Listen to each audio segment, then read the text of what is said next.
ఆత్మస్వరూపులారా, మీకివే శివ చైతన్య నమస్కారము. ఈరోజు మనం తెలుసుకునే టాపిక్ శివరాత్రి మహిమ గురించి.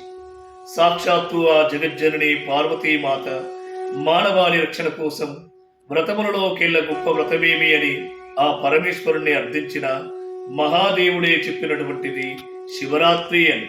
అందుకే వేద స్మృతి శివం సుఖం రాతిథి శివరాత్రి, శివరాత్రి సమం నాస్తి వ్రతం పాపక్షయావహం అన్నది.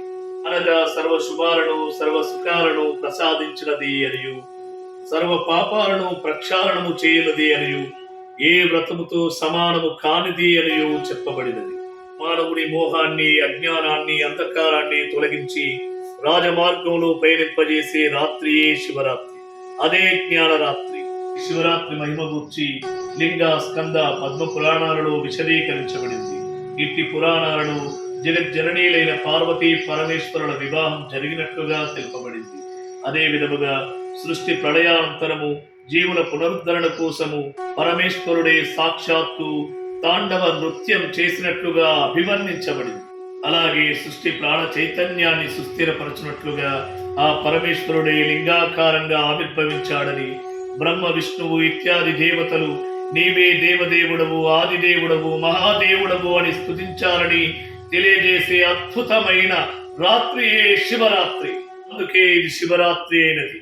మానవులు ఆచరించుటకు అనువుగా మాఘ బహుళ చతుర్దశి రోజున ఋషులు అందించిన వరమే శుభరాత్రి.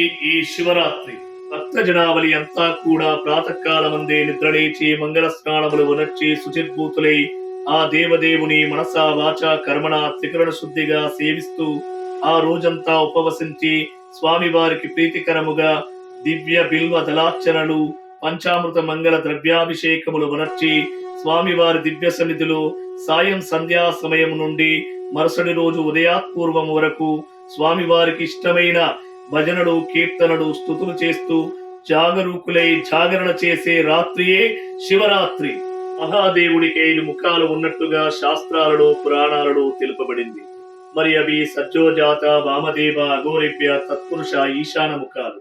మరి ఆ ముఖములకు గుర్తులుగా మానవులమైన మన శిరస్సులో కూడా 5 పుర్రెలు ఉన్నాయని ఇటీవల శాస్త్రవేత్తలు కనుగొన్నారు. కావున మనం ముమ్మాటికి శివస్వరూపులమే, శివ చైతన్య స్వరూపులమే. రోజున తెలిసి గాని తెలియక గాని శివనామస్మరణ చేసినను, స్వామివారి సేవలు చేసినను తరించుదురని ఒక వ్యాధుడు, అందురాలు, మూడురు, అజ్ఞాని, పాపాత్ముల కథలు తెలుపుచున్నవి. అందుకే ఆత్మ బంధువులారా, రండి, కదలి రండి. దివ్యమైన, భవ్యమైన, బృహత్తరమైన, మహత్తరమైన ఈ శివరాత్రి మహిమను కొనియాడుతూ శివనామస్మరణ చేస్తూ తరిద్దాం. ఓం నమః శివాయ.